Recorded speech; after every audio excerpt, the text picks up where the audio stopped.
আজ দেখাবো পাটায় পিষে কলাইয়ের ডাল, যার বাগারের গন্ধেই পেট খিদেয় কেঁপে উঠবে। আসসালামু আলাইকুম বন্ধুরা, আজকের রেসিপি একদম গ্রাম বাংলার, কিন্তু টেস্ট রাজকীয়। কোনো কুকার না, কোনো ঝামেলা না, শুধু পাটায় পিষে ডাল আর ঝাল রসুনের পেঁয়াজের বাগার।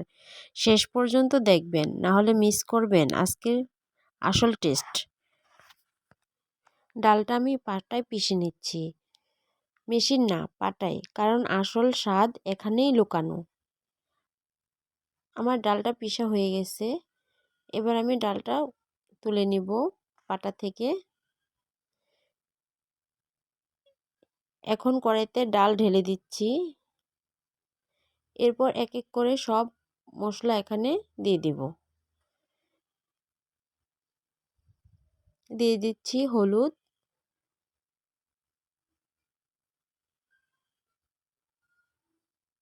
এরপর দিয়ে দিলাম জিরা বাটা,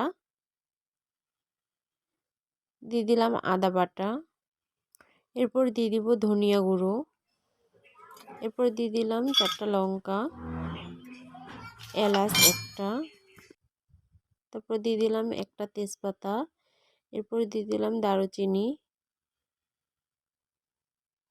এরপর আমি এখানে দিয়ে দিব লবণ। এখানে আমার সব উপকরণ দেওয়া হয়ে গেছে, এবার আমি দিয়ে দিব পর্যাপ্ত পরিমাণে পানি। পানিটা দিয়ে আমি ডালটার সাথে ভালো করে মশলাগুলো মিশিয়ে নিব। মিশানো হয়ে গেলে এবার আমি এখানে দিয়ে দিব পরিমাণ মতো পানি, যাতে ডালটা সিদ্ধ হয়।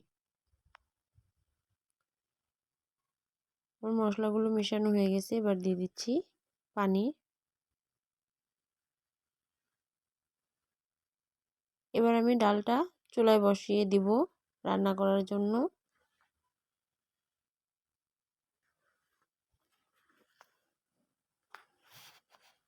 ডালটা ফুটে গেছে, এবার আমি ডালটা ভালো করে নেড়ে চেড়ে দিব, যাতে দলা পেকে না যায়, কারণ ডালটা যেহেতু গুঁড়ো করে নিয়েছি, এর জন্য দলা পেকে যাওয়ার সম্ভাবনা আছে। এবার আমার ডালটা ঘন হয়ে আসছে, কিন্তু খেলা তো এখনো বাকি। এবার আমি ডালটা নামিয়ে নিব। নামিয়ে নিয়ে এবার কড়াইতে দিয়ে দিব পর্যাপ্ত পরিমাণে তেল।